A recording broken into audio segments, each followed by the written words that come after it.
এবার ঠান্ডা নাকি অনেক বেশি পড়বে, কম্বল কি আরেকটা কিনবা নাকি? আমার লাগবে না, তোমার লাগলে আর একটা কিনে আনো। তুমি তো জানো ঠান্ডা আমি সহ্য করতে পারি না, নাক মুখ বন্ধ হয়ে যায়। ভুল বলছো, ঠান্ডায় মেয়েদের নাক বন্ধ হয়, মুখ কোনোদিন বন্ধ হয় না। এই কি বললা তুমি? ভাবছি 2026 সালে আরেকটা বিয়ে করব। 90 মডেলের গাড়ি আর চালাইতে ভাল লাগে না। দারুণ তোমার চিন্তা ভাবনা, করে ফেলো। কে বারণ করছে তোমাকে? তোমার পারমিশনের অপেক্ষায় আছি, তুমি বললেই নতুন গাড়ি চালাইতে পারি। পারমিশন আমি দিচ্ছি। এই বয়সে তুমি নতুন গাড়ি চালাইতে পারবা না, তার জন্য তোমাকে ড্রাইভার রাখতে হবে। জানো সুমা, কয়দিন ধরে আমার হার্টবিট না বাইরে গেছে। কার জন্য যে হার্টবিট করতেছে সেটাই বুঝলাম না। বুড়ো বয়সে হার্টবিটটা একটু বাড়বেই, ডাক্তার দেখাও, ঠিক হয়ে যাবে। বুড়ো হয়েছি তাতে কি হয়েছে? কারোর জন্য হার্টবিট করতে পারে না? যৌবনকালে হার্টবিট করে আর বুড়ো বয়সে হার্ট অ্যাটাক করে। করবো না আমি তোমার সংসার, থাকো তুমি তোমার মেয়েকে নিয়ে, আমি চললাম বাপের বাড়ি। বাবা, মা চলে যাচ্ছে, মাকে আটকাও। কেন, তুই বলছিলি না বাবার বিয়ে খাবি? তোকে বাবার বিয়ে খাওয়াবো। কি মজা, বাবার বিয়ে খাবো। ও, আমি বাপের বাড়ি চলে যাবো, তুই একটা নতুন বিয়ে করবি? তোর বিয়ে আমি করাচ্ছি, যাবো না আমি বাপের বাড়ি।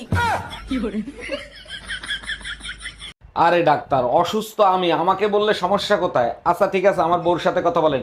এই দেখো তো ডাক্তার কি বলে। হ্যালো ডাক্তার, কি হয়েছে ওর? আপনার স্বামীকে যদি বাঁচাতে চান তাহলে তার সেবা যত্ন করুন, কোনো কিছু তার কাছে চাইবেন না। ও আরেকটা কথা, ঝগড়া একদমই করবেন না। এই ডাক্তার কি বললো, কি হয়েছে আমার? ডাক্তার সরি বলছে, তোমাকে মনে হয় আর বাঁচাতে পারলাম না।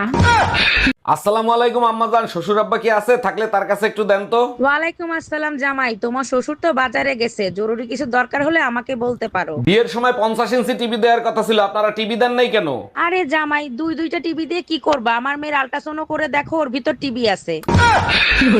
তোর সংসার নেই, তুই থাক, গেলাম আমি বাপের বাড়ি। যাও, কিন্তু যাওয়ার আগে সুমন ফকিরের 600 টাকা দিয়ে যাইও। কিসের টাকা? আমি তো তার কাছ থেকে কোনো টাকা ধার আনি নাই। তোমার জন্য একটা তাবিজ আনছিলাম, বলছিল তাবিজে কাজ করলে টাকা দিয়েন। কি, তুই আমারে তাবিজ করছিলি? কই গো, বলছি তুমি চা খাবা? ইস শালা, আমি যদি বলি যে চা খাবো তাহলে আমাকেই করতে হইলে, তার থেকে ভালো মানা করে দিই। হ্যাঁ, বলছি আমি খাবো না। আচ্ছা ঠিক আছে, তাহলে আমার জন্য এক কাপ করে নিয়ে আসো গা। আমি রান্না করতে পারি, এটা আমার যোগ্যতা। কেউ খেতে না পারলে সেটা তার ব্যর্থতা। ও ঠিক আছে, আমিও একটা বিয়ে করতে পারি, এটা আমার যোগ্যতা। কেউ যদি সতীন ঘর না করতে পারে সেটা তার ব্যর্থতা।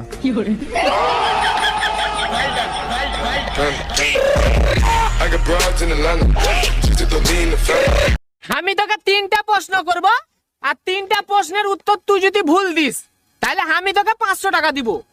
আর ভুল করেও তুই যদি একটা প্রশ্নের উত্তর সঠিক দিয়ে দিয়েছিস তাহলে কিন্তু তোকে আমাকে 500 টাকা লাগবে।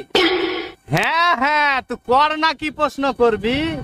ভুলই তো উত্তর দিতে হবে, জিতবো তো আমি। আচ্ছা ঠিক আছে, বল, ভারতের রাষ্ট্রপতির নাম কি? তোতা। 30 দিনে কয় মাস হয়? 7 মাস। এবার ভাই লাস্ট প্রশ্ন, তোর আব্বার নাম কি?